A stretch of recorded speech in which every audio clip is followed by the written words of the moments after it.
ಹರಿಕಥಾಮೃತ ಸಾರ ಗುರುಗಳ ಕರುಣದಿಂದ ಪನಿತು ಪೇಳುವೆ ಪರಮ ಭಗವದ್ಭಕ್ತರಿದನಾದರದಿ ಕೇಳುವುದು.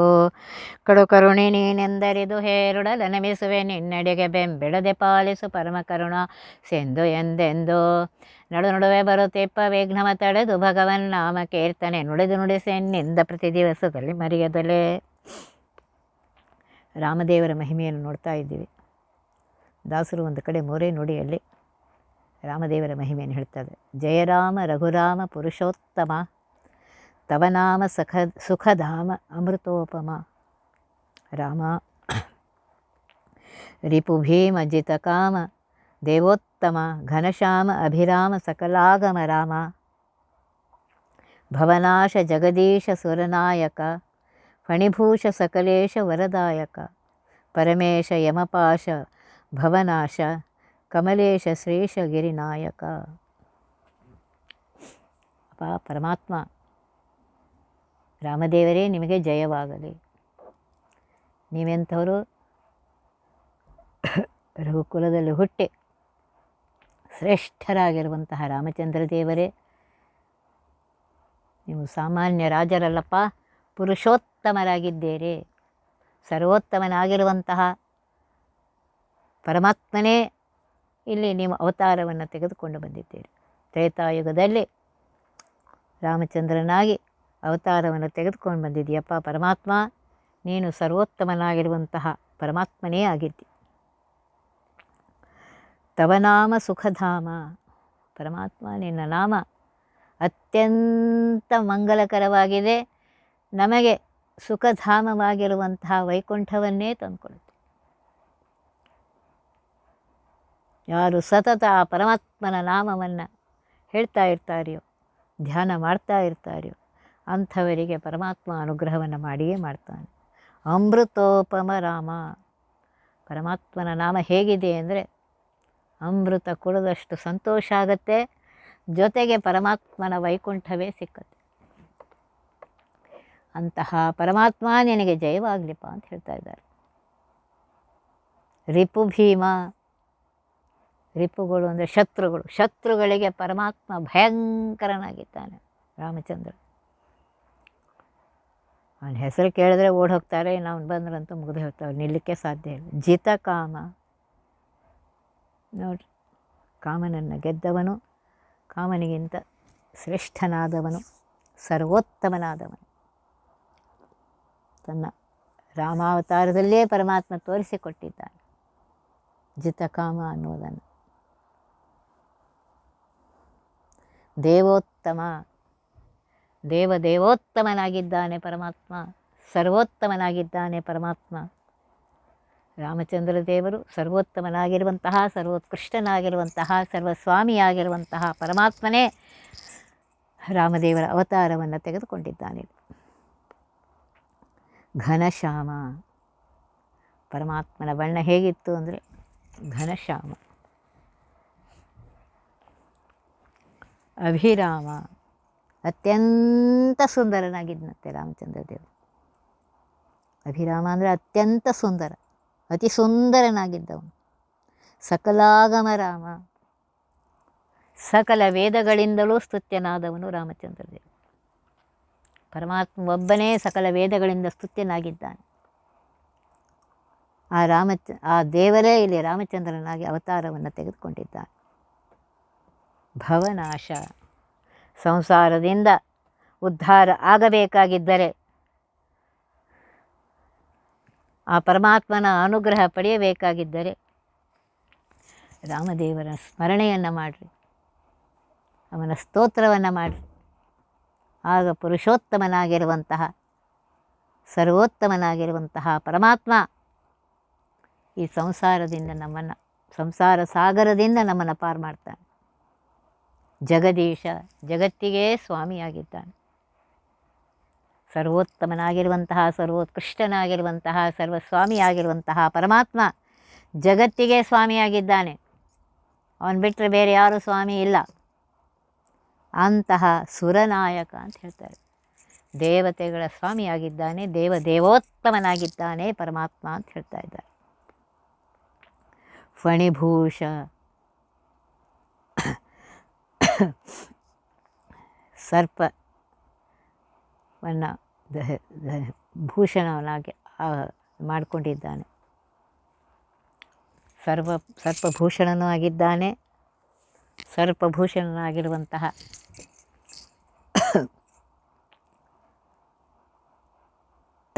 ದೇವತೆಗಳಿಂದಲೂ ಪೂಜಿತನಾಗಿದ್ದಾನೆ. ಸಕಲೇಶ, ಎಲ್ಲ ದೇವತೆಗಳಿಂದ ಪೂಜಿತನಾಗಿದ್ದಾನೆ ಪರಮಾತ್ಮ. ವರದಾಯಕ, ಯಾರುವ ಭಕ್ತರು ಅವನಿಗೆ ಶರಣು ಹೋಗ್ತಾರೆಯೋ, ಅವನು ಹೇಳಿದಂತೆ ವರ್ಣಾಶ್ರಮ ಧರ್ಮಗಳನ್ನು ಮಾಡುತ್ತಾ ಪ್ರತಿ ಕ್ಷಣಕ್ಕೆ ಅವನ ಸ್ಮರಣೆ ಮಾಡ್ತಾರೆಯೋ ಅಂಥವರಿಗೆ ಪರಮಾತ್ಮ ಅವರ ಎಲ್ಲ ವಿಷಯಗಳನ್ನ ಪೂರ್ತಿ ಮಾಡ್ತಾರೆ. ಪರಮೇಶ ಸರ್ವೋತ್ತಮನಾಗಿದ್ದಾನೆ ಪರಮಾತ್ಮ. ಸರ್ವೋತ್ತಮ, ಸರ್ವೋತ್ಕೃಷ್ಟ, ಸರ್ವಸ್ವಾಮಿಯಾಗಿದ್ದಾನೆ ಪರಮಾತ್ಮ. ಯಮಪಾಶ ಭವನಾಶ. ಮನುಷ್ಯರು ಜನ್ಮ ತೆಗೆದುಕೊಂಡ ಮೇಲೆ ಯಮಪಾಶದಲ್ಲಿ ಸಿಕ್ಕಾಕ್ಕೊಂಡಿರ್ತಾರೆ, ಸಂಸಾರದಲ್ಲಿ ಸಿಕ್ಕಾಕ್ಕೊಂಡಿರ್ತಾರೆ. ಯಾರು ಆ ಪರಮಾತ್ಮನ ನಾಮವನ್ನು ಸ್ಮರಣೆ ಮಾಡ್ತಾರೆಯೋ, ಸರ್ವೋತ್ತಮನಾಗಿರುವಂತಹ, ಸರ್ವೋತ್ಕೃಷ್ಟನಾಗಿರುವಂತಹ, ಪುರುಷೋತ್ತಮನಾಗಿರುವಂತಹ ರಾಮಚಂದ್ರ ದೇವರ ಹೆಸರನ್ನು ತೆಗೆದುಕೊಳ್ತಾರೆಯೋ ಅಂಥವರನ್ನು ಸಂಸಾರದಿಂದ ಮುಕ್ತರನ್ನಾಗಿ ಮಾಡ್ತಾನೆ ಪರಮಾತ್ಮ. ಕಮಲೇಶ ಶ್ರೀಶ ಗಿರಿವಾಸ, ಶ್ರೀಶಗಿರಿ ನಾಯಕ. ಕಮಲಾಪತಿಯಾಗಿರುವಂತಹ, ಲಕ್ಷ್ಮೀಪತಿಯಾಗಿರುವಂತಹ ಪರಮಾತ್ಮ ಶ್ರೀಶ, ಅವನೇ ಲಕ್ಷ್ಮೀಪತಿಯಾಗಿದ್ದಾನೆ. ಅಂತಹ ಪರಮಾತ್ಮ ಗಿರಿನಾಯಕ.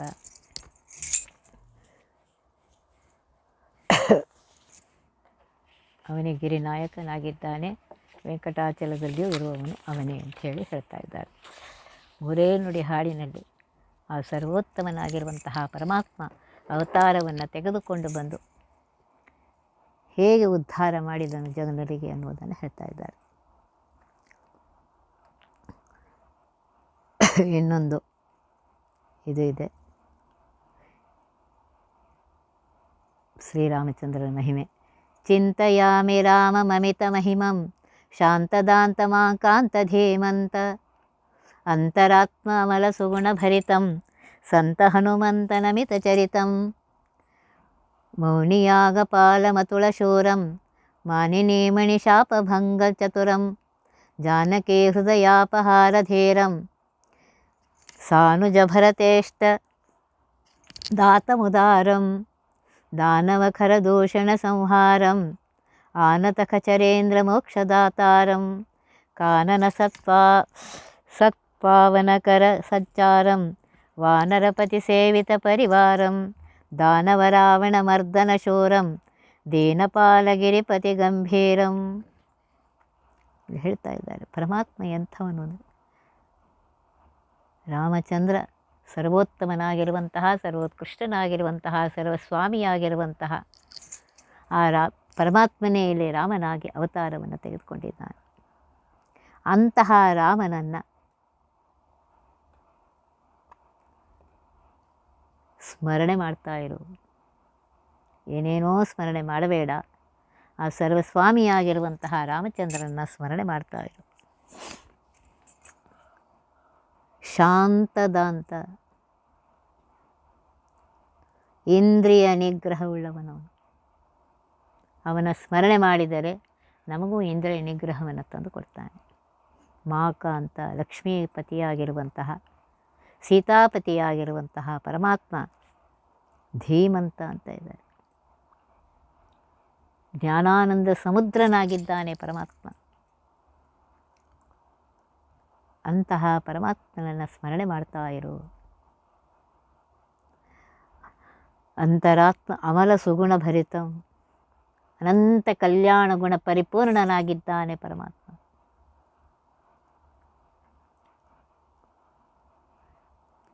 ಎಲ್ಲರ ಹೃದಯ ಮಂದಿರದಲ್ಲಿಯೂ ಇದ್ದಾನೆ. ಆ ಪರಮಾತ್ಮ ಎಂಥವನು ಅಂತಂದರೆ ಅನಂತ ಕಲ್ಯಾಣ ಗುಣ ಪರಿಪೂರ್ಣನಾಗಿದ್ದಾನೆ. ಸಂತ ಹನುಮಂತ ನಮಿತ ಚರಿತಂ, ರಾಮಾವತಾರ ಕಾಲದಲ್ಲಿ ಜೀವೋತ್ತಮರಾಗಿರುವಂತಹ ಸಂತ ಅಂತ ಇದ್ದಾರೆ, ಜೀವೋತ್ತಮರಾಗಿರುವಂತಹ ಭಗವದ್ಭಕ್ತನಾಗಿರುವಂತಹ ಮಹಾಭಕ್ತ ಅವರು, ಮಹಾಭಕ್ತನಾಗಿರುವಂತಹ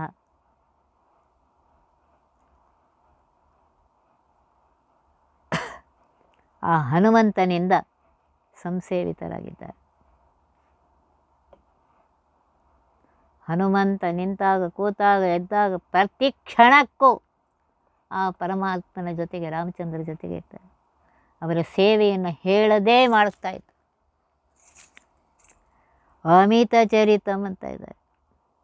ಆ ಪರಮಾತ್ಮನ ಚರಿತ್ರೆ ಎಂಥದ್ದು ಅಂದರೆ ದೋಷರಹಿತವಾಗಿದೆ, ಅನಂತ ಕಲ್ಯಾಣ ಗುಣ ಪರಿಪೂರ್ಣವಾಗಿದೆ ಅಂತ ಹೇಳ್ತಾ ಇದ್ದಾರೆ.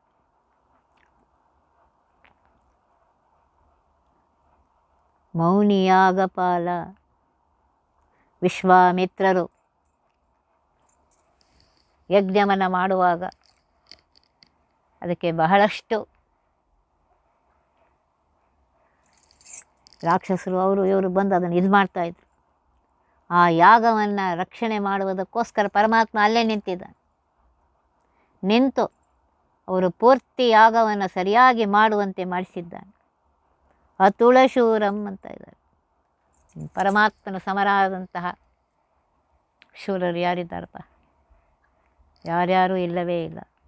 ಹಿಂದೆಯೂ ಇಲ್ಲ, ಈಗೂ ಇಲ್ಲ, ಮುಂದೆಯೂ ಇಲ್ಲ, ಎಂದೆಂದು ಎಂದು ಕಾಲಕ್ಕೂ ಇಲ್ಲ. ಅಂತಹ ಅಮಿತ ಪರಾಕ್ರಮನಾಗಿರುವಂತಹ ಪರಮಾತ್ಮ ಮಾನಿನಿ ಮಣಿ ಶಾಪಭಂಗಂ, ಅಹಲ್ಯೆಯ ಶಾಪವನ್ನು,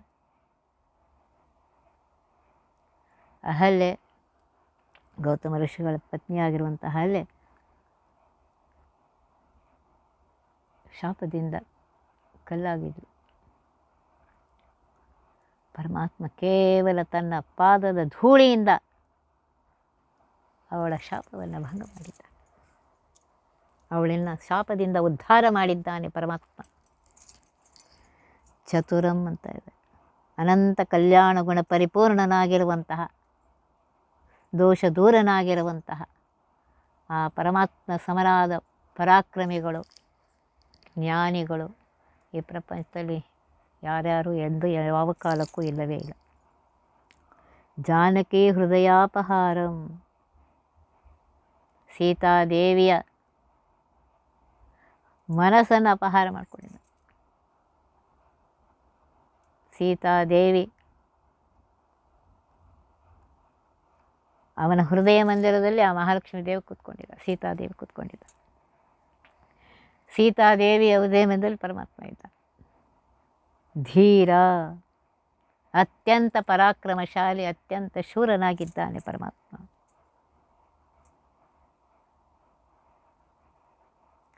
ಸಾನುಜ ಭರತೇಷ್ಟ ಮುದಾತ ಮುದಾರಂ, ಭರತನಿಗೆ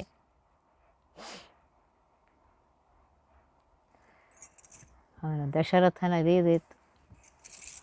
ಭರತನಿಗೆ ರಾಜ್ಯವನ್ನು ಕೊಟ್ಟು ತಾನು 14 ವರ್ಷ ಹೋಗಿದ್ದಾನೆ ವನವಾಸಕ್ಕೆ.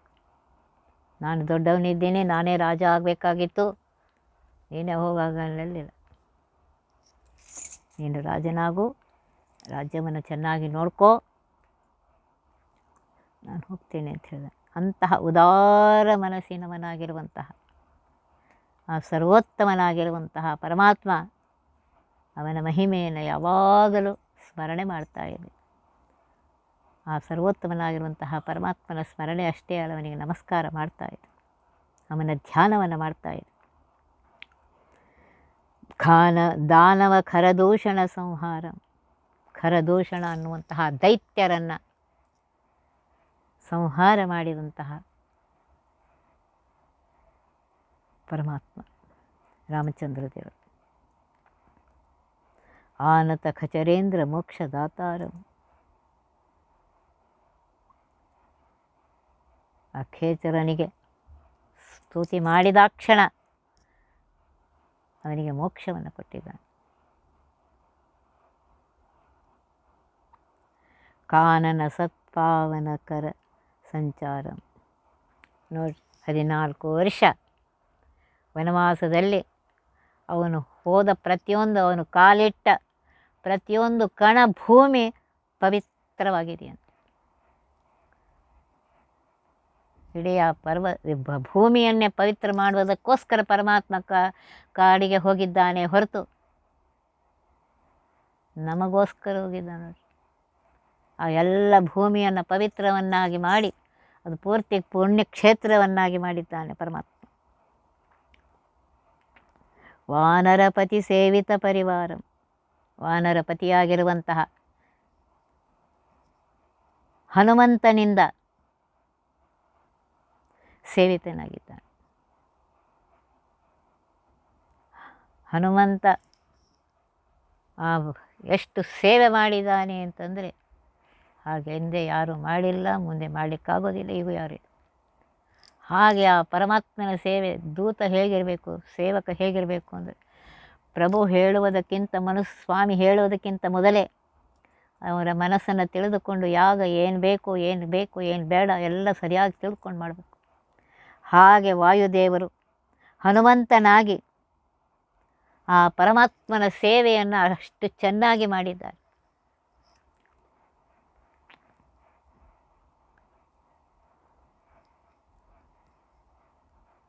ಸೇವೆ ಮಾಡಿದ್ದಾರೆ. ಇಂತಹ ಸುಂದರವಾಗಿರುವಂತಹ ಪರಿವಾರದೊಂದಿಗೆ ರಾಮದೇವರಿದ್ದಾರೆ. ಅಂತಹ ರಾಮದೇವರನ್ನು, ವಾನರ ಜೊತೆಗಿರುವಂತಹ ಆ ರಾಮದೇವರನ್ನು, ಅವರೇ ಪರಿವಾರ ಮಾಡಿಕೊಂಡಂತಹ ಆ ರಾಮದೇವರ ಸ್ಮರಣೆಯನ್ನು ಮಾಡು, ಅವರ ಮಹಿಮೆಯನ್ನು ಕೊಂಡಾಡು. ದಾನವ ರಾವಣ ಮರ್ದನ ಶೂರಂ, ರಾವಣ ದುಷ್ಟನಾಗಿರುವಂತಹ ಆ ರಾವಣನನ್ನು, ಆ ರಾವಣ ಹೇಗಿದ್ದ ಅಂದರೆ ನನ್ನ ಸಮಾನ ಯಾರೂ ಇಲ್ಲ, ನನಗೆ ಯಾರು ಏನು ಮಾಡಲಿಕ್ಕಾಗೋದಿಲ್ಲ ಅಂಥೇಳಿ ದುಷ್ಟನಾಗಿ ಎಲ್ಲರಿಗೂ ಬಹಳ ಕಷ್ಟ ಕೊಡ್ತಿದ್ದ.